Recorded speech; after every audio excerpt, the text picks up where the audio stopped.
We are here now at the Pampanga provincial capital. This is the main seat of government here, the province of Pampanga. Where we are standing right now was actually a battleground between the Philippine Commonwealth troops, local guerrillas, and the Japanese Imperial Army during World War II. And that's why this place really holds a significant place in Philippine history.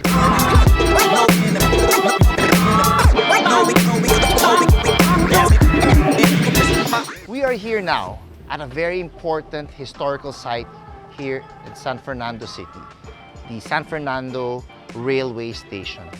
This was built in 1892, and today it is now a heritage museum. So come on, let's go check it out inside.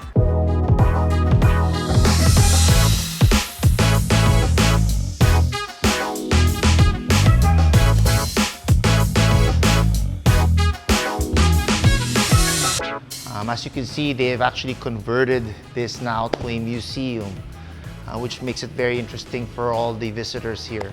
And just a bit of trivia, this location is where they shot the movie Just a Stranger, starring Ann Curtis in 2019. Joining me today is Mr. James Santiago from the San Fernando Tourism Office. Hello, James. Thank you for having me. So tell us a little bit more about this place. Before anything else, I would like to welcome you here in the beautiful San Fernando train station.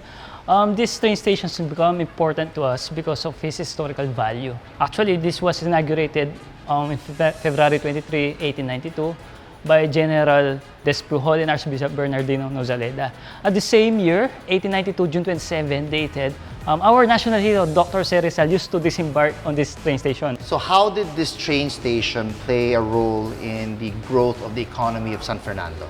Right. So I would like also to mention that before the capital of Pampanga, it was the Bacolor. And they moved in on August 15, 1904 in San Fernando. Because of the economy of San Fernando is getting bigger, and some of the factors to be considered is the Paso Deco, and because of the sugar industry, and when it was connected here in the San Fernando train station, all the other products which are connected to other provinces are dropped here and also exported in other provinces. That's a very interesting fact that you mentioned Paso Deco, because capital town, which is just a few hundred meters away from here, it was the site of Paso Deco. What about the historical significance of this place? What were some of the things that have happened in the history of the Philippines here? Actually, this is the last stop of Bataan Death March. Oh, yes. When the Filipino and American soldiers surrendered during April 9, 1942. So from ground zero in Bataan, they walked for about 102 kilometers. So we have the historical marker of the Death March, which is located on this train station. So from here, they're going to ride the train or the boxcar, what we call, going to Capas Camp O'Donnell, which is the last destination of our Death March. Thank you very much, James, for the tour. The city of San Fernando is definitely filled with so much history, which makes us even prouder to be a part of this continued development and preservation of its cultural heritage. So now we're driving along Consunji Street, and we're passing by these rows of really old heritage houses, which are super beautiful. They're right here in the middle of the city. These houses date back to the Spanish colonial era, where they were owned by the sugar farmers and all the prominent families here in San Fernando. A lot of these houses were designed with this bahay na bato principle, which is a very prominent architectural style during that era.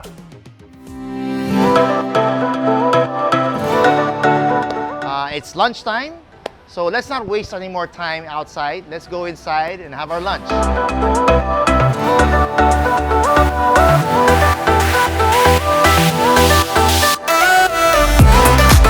This is Poch Horolan.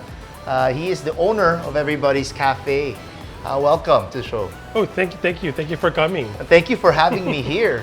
Tell us a little bit about the history of this place. So it's called Everybody's Cafe because everyone is welcome here. This was established in 1967.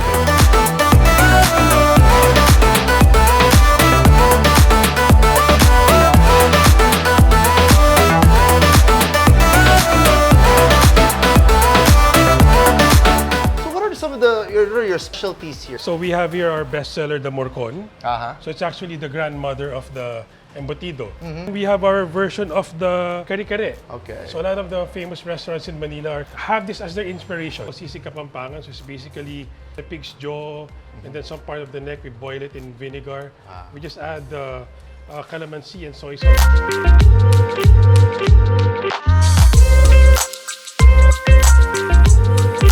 So these are the best sellers. So for the morcon, that's actually ground pork, Spanish chorizo, duck eggs, queso de bola, or rolled into one and cooked for 6 hours. Okay. The toppings, a lot of people thought it's tabanan talangka, but it's actually the drippings of the morcon.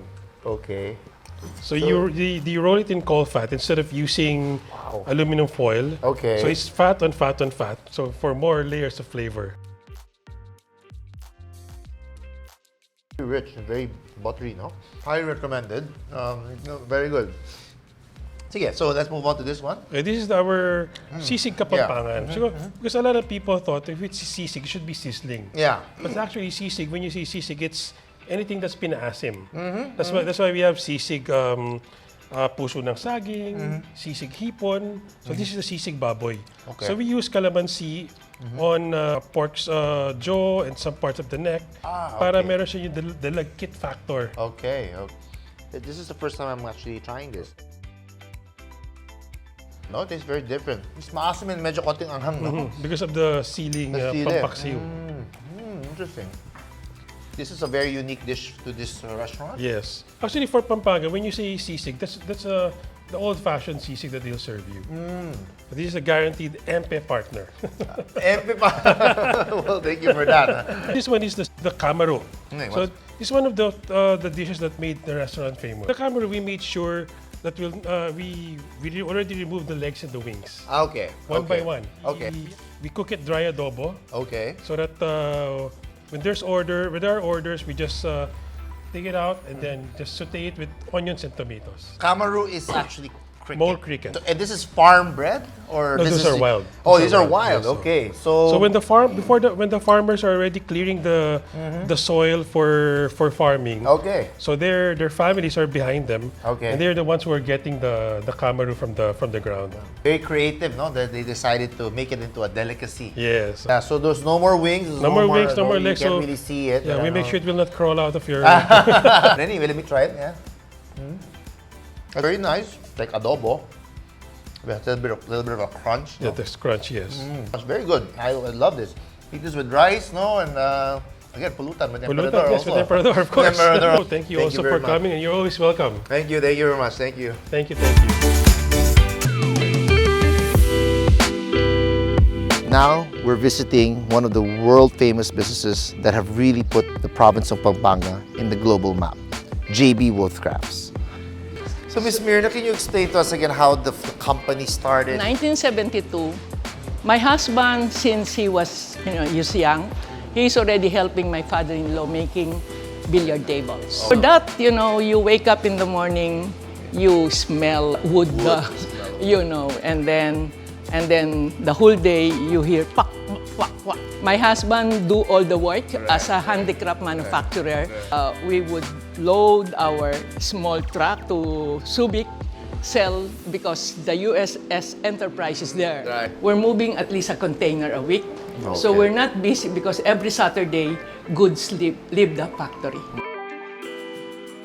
This, when it's square, it's parquetry.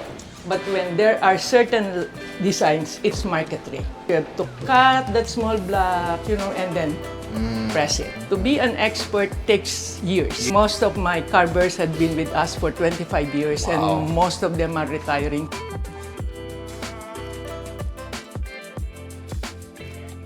And with Sweden, we were very lucky. Downstairs, all the 4 rooms are all air-conditioned for my 22-karat gold gilding. For 3 years, a third-generation gilder from Stockholm, which was a grant, taught us how to do the original 22-karat gold gilding. Exactly the same material that is being used hundreds of years ago. And for that reason, we were given by the National Board of Antiquities of Sweden a Bernstein that is a true copy of an original piece. You really put the No, Philippines on the map with your product. It's one of the things that makes me feel happy. My workers and I helped the restoration at Santa Ana Church. Recently, San Sebastian is being done, but they don't want me to go to Quiapo. So it's okay. You mentioned your children are all crafts. Yes. What is very important to note, maybe you know that, he doesn't need to carve, to be a carver, but he should be able to understand what is a good carving. When I was starting my selling in the US, I found out client would come riding in a taxi looking for Betis. So I said, I will promote the town Betis. It is a place for carvers. So the name was Betis Crafts. So we heard that you have a lot of very prominent and I guess very famous clients, no? From all over the world, no? Who patronizes and buys your furniture and the various products that you create here. Yes. Maybe you can tell us a little bit about some of them. When I was watching the Royals and then Sex and the City, and I see the whole collection. Wow. Well, I was telling my husband, wait, return it. I said, those are our beds. Really? Yeah, so I have to call overseas and said, are you sure that those were your? Said, why? Why should you? Do you know that the Beatles also sleep in your bed? Wow. And then one time I was watching, it was Boy George, who was trying to show off his bed. I said, oh, that only came from Pampanga. That's all. That's fantastic.